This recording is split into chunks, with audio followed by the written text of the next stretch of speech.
তো এই পর্যন্ত আমরা এমবিসিটা দেখলাম। এখন আমরা দেখব হচ্ছে রাউটস এবং রিসোর্সফুল রাউটিং। রাউটস জিনিসটা কি, সেটা হচ্ছে যে প্রথমে যখন ব্রাউজারে কেউ একজন কোনো একটা রিকোয়েস্ট নিয়ে আসে, সার্ভারে সবার প্রথম রাউটস সেটা রিসিভ করে এবং এরপরে হচ্ছে রাউটস ডিসাইড করে এটাকে কোথায় পাঠাতে হবে। তো রাউটসে যেটা হয় সেটা হচ্ছে যে এখানে এটা একটা স্পেশাল একটা ফরম্যাটে এটা লেখা হয়। বেসিক্যালি কী ধরনের রিকোয়েস্ট কোন কন্ট্রোলারের কোন মেথডে গিয়ে যাবে, এটাই হচ্ছে দেখানো হয় এটার মাধ্যমে। তো আমাদের এখানে মূলত আমরা এখানে দুইটা রাউট সেট করেছিলাম, একটা হচ্ছে আর্টিকেলসের জন্য, একটা হচ্ছে আর্টিকেলসের শো অর্থাৎ সিঙ্গেল আর্টিকেলের জন্য। তো আমাদের লোকাল হোস্ট যেটা আছে, লোকাল হোস্ট এখন কী অবস্থা, লোকাল হোস্টে যদি আমরা যাই, লোকাল হোস্ট এখন আমাদের রেলসটাই শো করতেছে। তো এটা তো মানে হাইলি ইরেগুলার, কারণ হচ্ছে যে কারণ আমাদের মেইন পেজ এখনও রেলসের সার্ভার। সো আমরা এটা চেঞ্জ করি এখন। এখানে একটা রুট, এটাকে বলে রুট, অর্থাৎ প্রথম যে লোকাল হোস্ট ঢোকার সাথে সাথে যে পেজটা দেখা যায় এটা হচ্ছে রুট পেজ। তো যে কোনো অ্যাপে প্রথমে ঢুকে যে হোম পেজটা আসে সেটাই মেইনলি হচ্ছে রুট পেজ। তো রুটটাকে কনফিগার করতে হলে আমরা কনফিগার করবো এইভাবে, খুবই সিম্পল। যেটা হচ্ছে রুট লিখে হচ্ছে আমাদের শুধুমাত্র ওই যে কন্ট্রোলার এবং কন্ট্রোলারের অ্যাকশন আছে সেটা আমরা দেখে দেবো। আমরা আপাতত আর্টিকেলসের ইন্ডেক্স এটাকে রুট হিসেবে দেখাই দিই। আর হচ্ছে যে আর আরেকটা এই হচ্ছে আমাদের মতো মেইনলি হচ্ছে রুট রাউট। আর আরেকটা কনসেপ্ট আছে সেটা হচ্ছে রিসোর্সফুল রাউটিং। রিসোর্সফুল রাউটিং জিনিসটা হচ্ছে কি, যে প্রোগ্রামিংয়ে রেলসে যেটা হয় যে প্রতিটা রিসোর্সই হচ্ছে প্রতিটা এলিমেন্টই হচ্ছে একটা করে রিসোর্স, এবং রিসোর্সের কিছু প্রিডিফাইন্ড রাউটিং কনফিগার করা থাকে। উদাহরণটা আমি ভালো করে দেখা দিই এভাবে, এটা কন্ট্রোল।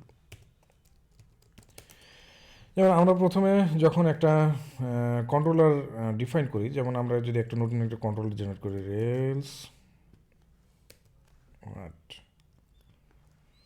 রেলস জেনারেট কন্ট্রোলার হয় হচ্ছে প্লুরাল। সো আমরা দেখা যাচ্ছে ইউজার্স নামে একটা কন্ট্রোলার চালু করব।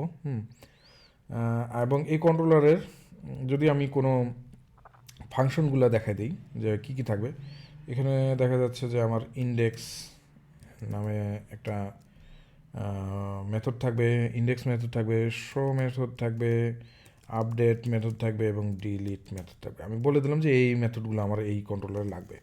তো আমরা যদি এটা জেনারেট করি তো আমরা দেখতে পাবো যে কী কী জেনারেট হয়েছে। এখানে প্রাথমিকভাবে হচ্ছে ক্রিয়েট হয়েছে কি, রাউট ইউজার্স কন্ট্রোলার নামে একটা কন্ট্রোলার তৈরি হয়েছে। আমরা এখানে যাই, ইউজার্স কন্ট্রোলার তৈরি হয়ে গেছে। এখানে ইন্ডেক্স আছে, শো আছে, আপডেট আছে, ডিলিট আছে, এসবগুলো আমার মানে ফরম্যাট করা আছে প্রাথমিকভাবেই।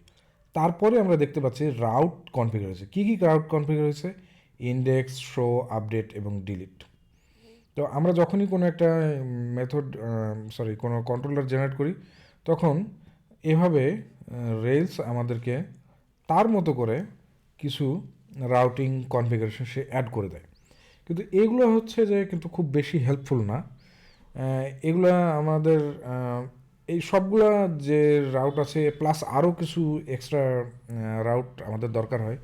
সবগুলো রাউটকে একবারে কনফিগার করা যায়, সেই একবারে কনফিগার করাটাই হচ্ছে রিসোর্সফুল রাউটিং। কিভাবে আমরা এগুলো ডিলিট করে দেবো এবং এখন আমরা কি করব, ওই যে ইউজার যে কন্ট্রোলারটা আছে সেটার রিসোর্সগুলোকে আমরা ডিক্লেয়ার করবো এভাবে, রিসোর্সেস এবং খুবই সিম্পলি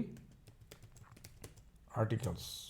এভাবে আমরা আর্টিকেল রিসোর্সটাকে ডিফাইন করতে পারি। এইভাবে ইউজার্স, এইভাবে আমরা এটাকে ডিফাইন করতে পারবো।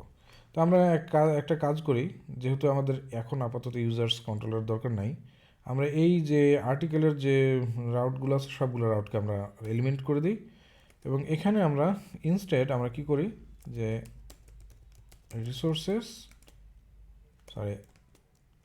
আর্টিকেলস এভাবে আমরা ডিফাইন করি। আমাদের অত কমপ্লিকেটেড রাউটিং লেখার দরকার পড়বে না। Get show index, update, delete, patch, এরকম আরও বেশ কিছু যেগুলো স্ট্যান্ডার্ড যে রাউটিংগুলো আছে সেগুলো এই রিসোর্স ডিক্লেয়ার করার মাধ্যমে আমরা একবারেই করে ফেলতে পারবো। তো এই ছিল হচ্ছে রাউটিং এবং রিসোর্সফুল রাউটিং।